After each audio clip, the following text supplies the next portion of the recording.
Mga kaibigan, Happy New Year! Magandang umaga sa inyo lahat. Pag-usapan natin ngayon yung constitutionality ng pinirmahang budget ng Pangulo for next year. May mga nagsasabi na labag ito sa konstitusyon dahil mas mataas ang budget ng DPWH kumpara sa education. O ngayon, nag-line item veto na ang Pangulo na bawasan na daw ang at mas okay na. Wala na daw problema sa constitutionality. Okay, ito. May interview si Ted Filon sa isang magaling na abogado, dating Senate President, si Senator Franklin Drilon. Nagsabi si Senator Drilon na sa tingin niya, labag pa rin sa konstitusyon ang budget. Yung computation ng mga congressman na isinama na kung ano-anong isinama sa education sector, hindi daw yun pwede. So, pwede daw sampahan sa Supreme Court ng kaso ang administrasyong ito dahil sa paglabag sa konstitusyon. Okay? Pakinggan natin ang interview ni Ted Filon kay Senator Drilon. Hindi nga pwedeng galawin. Pero doon po sa constitutional provision na dapat to mas malaki ang budget ng education. Yung pong katwiran kasi ngayon, as you know siguro, Senator, no? To justify, kumbaga para po iangat sa higit na 1 trilyon ang DepEd budget na basically po ngayon, di ba, umaabot lamang ito sa 700, basically, ang DepEd 737 billion lang. So, nag-compute sila, Senator.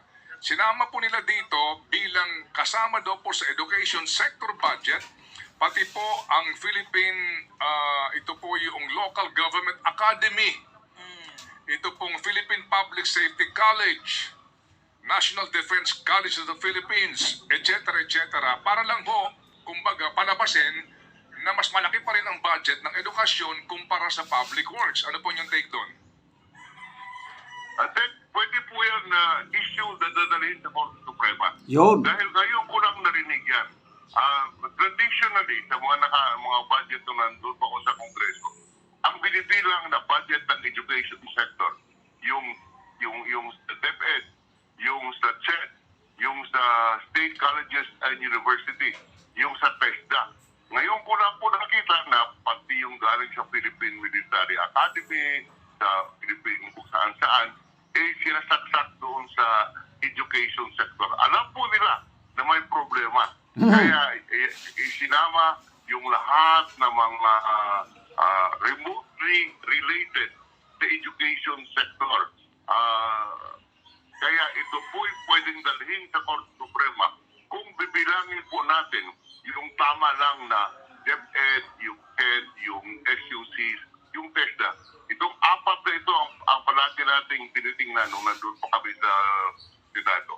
Yan ang tinitingnan natin. Nakasama sa education sector. At ito po'y i-compare mo kung magkano ang budget ng, let's say, DPWH. Ngunit ngayon, marami na po ang sinama doon sa education sector. So, sa akin po, Ted, ito po'y pwedeng dalhin sa Korte Suprema at i-question sa constitutionality kung tama ba ito. Sir, so noon pong mga nakakaraan na General Appropriations Act, saan po nakapailalim yung Philippine National Police Academy, yun pong PMA, under what department po siya ng mga previews? Ngayon lang to nangyari. Sir, yan po, ang PNP Academy ay sa PNP po yan. Yun po Philippine Military Academy, doon po sa Armed Forces. Sa dating sa budget, yan po ang pag-alala ko. Hindi po sa education sector po yan. Yung sa education sector na malaala ko, DepEd, SUCs or state universities and colleges, CHED, yun po. Yun po ang tatlo usually. Pagkatapos sinasama yung TESDA rightfully dahil sa yun po talagang kasama sa education sector sa bilang ng Kongreso noon. Ngunit ngayon ko lang po narinig yung iba't ibang ahensya na mayroong DILG pa. Dati po wala yan sa education sector. Hindi binibilang. Kaya sa ating tingin, ito po yung pwedeng dalhin sa Korte Suprema. Okay. Yun. Senator, puntahan ko lamang po yung usapin tungkol dun sa conditional implementation, particularly yung AKAP. Dahil ito nga po Okay, so mamaya na yung akap ha. So grabe ano. Matagal na naging senador itong si Senador Drilon. Tapos abogado pa yan ha. So 4 lang ang dapat ibilang sa education sector. DepEd, CHED, TESDA, and State Universities and Colleges. So, dinagdag ngayon PMA, Philippine National Police Academy, National Defense College of the Philippines, Philippine Science High School, LGU Academy, Allah. Tapos, kinumpute nila, mas mataas na ng konti ang education sector kung idadagdag mo itong mga bagong idinagdag. Di ba? So, ano kaya? Sino kaya ang mag-initiate na magsampa ng kaso sa Supreme Court? Sana meron. Okay. Ito naman, sa AKAP. question, 26 billion pesos na pondo para po sa AKAP, inilagay ni Presidente sa ilalim ng conditional implementation. Kapag po ganitong nasa ilalim ng conditional implementation, paano po ba dapat ito monitor? Sino ang nagsiset ng condition at sino ang nagbabantay kung nasusunod yung condition na yun?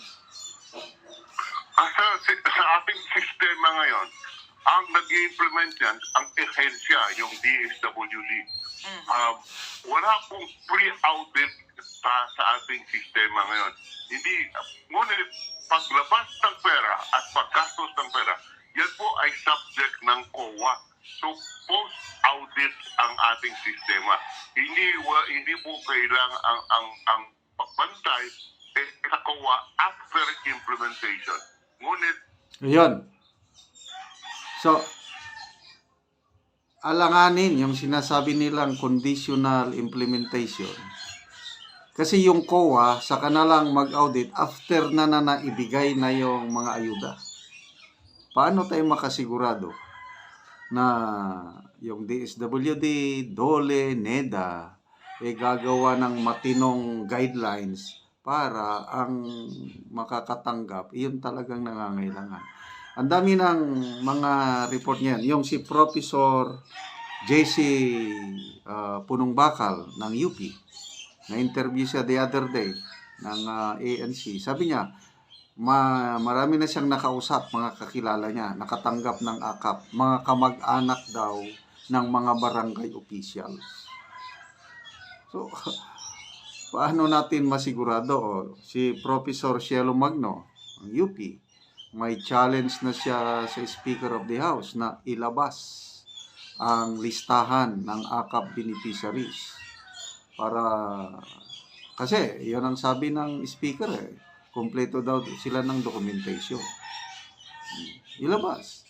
Tapos, magkano ba talagang ibinibigay? Naman, ibang nakalista, ibang naibibigay. So, ang daming tanong tungkol sa AKAP. O yun, tanong ni Professor Cielo. Bakit pinondohan ang AKAP na ang mga beneficiaries, alanganin, near poor daw. Minimum wage earner. Yung mga purpose na walang-wala, bakit tinanggalan ng 50 billion? Yun ang mga tanong. So, grabe no? Kawawa ang mga purpose beneficiaries ngayon. Paano na may pagpapatuloy yung natatanggap nila o paano sila mag-expand? Kasi ang dami pang mga pobre na hindi pa nakakatanggap ng purpose. Sana madagdagan ang beneficiaries ng purpose. Kaya lang ngayon, wala na dahil 50 billion. Grabe. And then yung PhilHealth, paano na ngayon yung magkakasakit? Pati yung malasakit centers na dati gumagana, ang daming natutulungan ang malasakit centers. Ngayon, tinanggalan na po daw ng pundo ang malasakit center. Lamesa at opisina na lang nang nandyan sa ospital, punta ka doon. Hindi ka gaya ng dati na mag-fill up ka lang ng form, konting interview, tutulungan ka na nila. Ngayon, pupunta ka pa daw sa mga congressman, dadaan ka sa mga congressman. It will take 2 to 3 days daw bago maaksyonan ang iyong pangangailangan. Ganyan. So, napakahirap na ang sitwasyon ng mga magkakasakit nating kababayan ngayon.